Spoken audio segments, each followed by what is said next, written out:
Australia had one of the only clean waterways in the world. Now we've got this blight because of imported green prawns. At this busy factory in northern New South Wales, workers are getting wild prawns ready to be sold as fishing bait.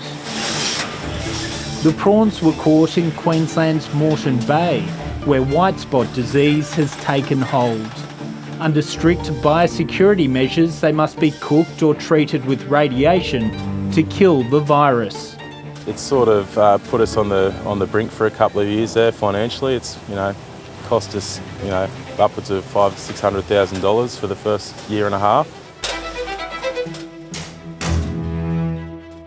The outbreak has also been devastating for nearby prawn farmers along the Logan River. The disease was first found killing prawns here in November 2016 and again last year. 730 was at one farm when they were forced to poison prawns to control the virus's spread. Oh, it was devastating. It was one of those terrible things that, didn't need to happen, but it happened, And now we're living with the consequences of someone else's mistakes, I guess.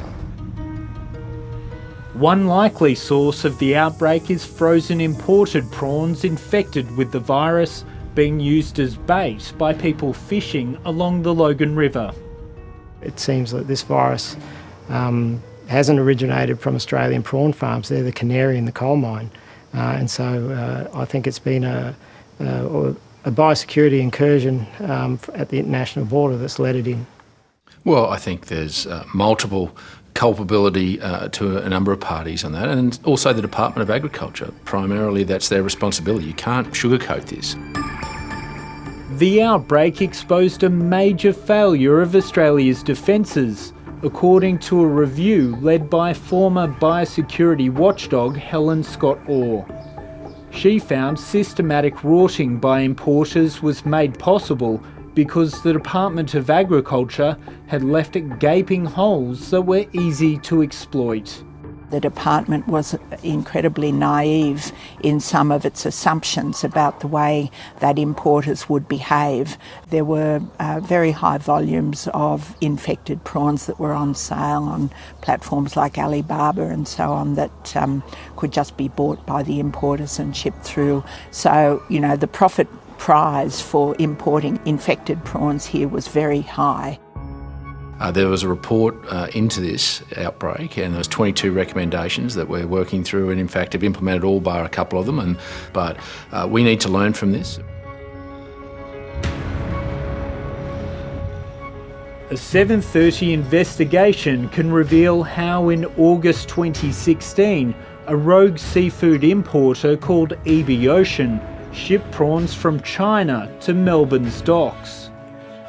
The Department of Agriculture was suspicious of this shipment, worth more than $200,000, carrying out a secret inspection which revealed the prawns were infected with white spot.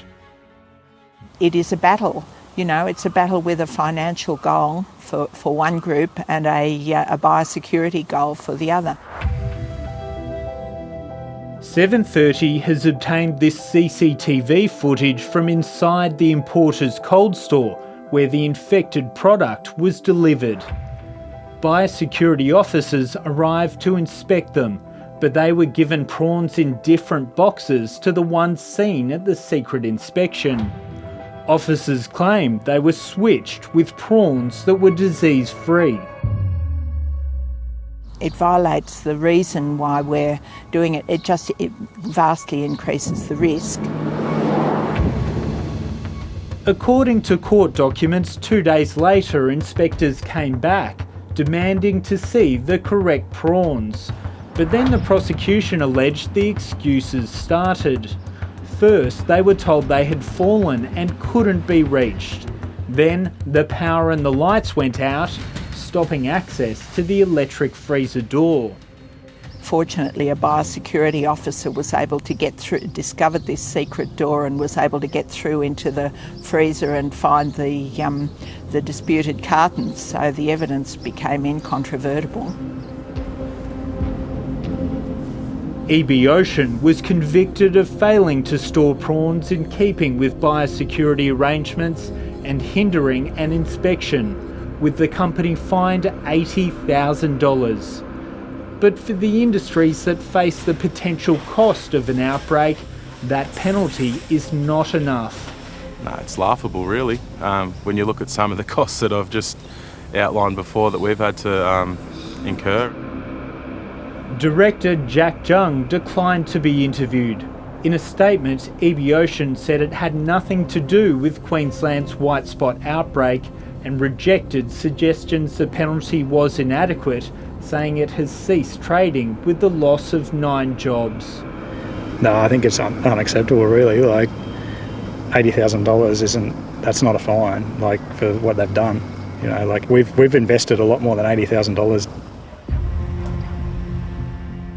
Another company convicted of flouting biosecurity rules is Sydney's Oceania Sea Products, run by this man, Yossi Stern.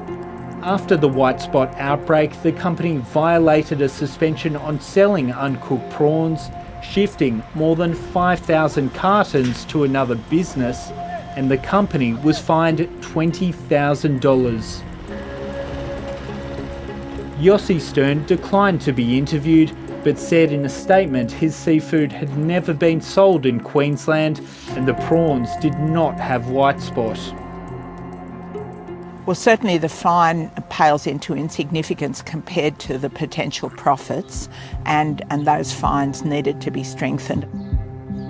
3 years ago, Helen Scott Orr's review recommended much stronger penalties for serious breaches by importers. The Morrison government is yet to do that. However, David Littleproud says beefing up penalties is a priority. I have deep concerns, not only about the penalties and around the convictions and the ability for these companies to continue to operate, but I also have some concerns around some of the protocols that we've put in place.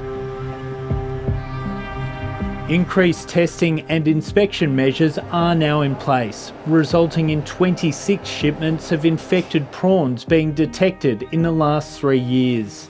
However, some believe the risk of another outbreak remains too high unless imported prawns are cooked to kill the virus. David Littleproud has asked an expert panel to investigate. Green prawns should not be imported into the country, just due to the risk of bringing in, like for instance, white spot. And just the same as your salmon and your chicken and pork. If it's cooked, it's not a problem. It just doesn't even pass the pub test, I'd say, to have one rule for Australian businesses, law-abiding, hard-working Australian businesses, and another rule for importers that is set at a much lower standard.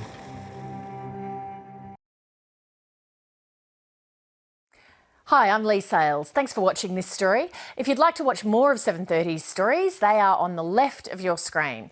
And tap on the button below to subscribe and get the latest from ABC News.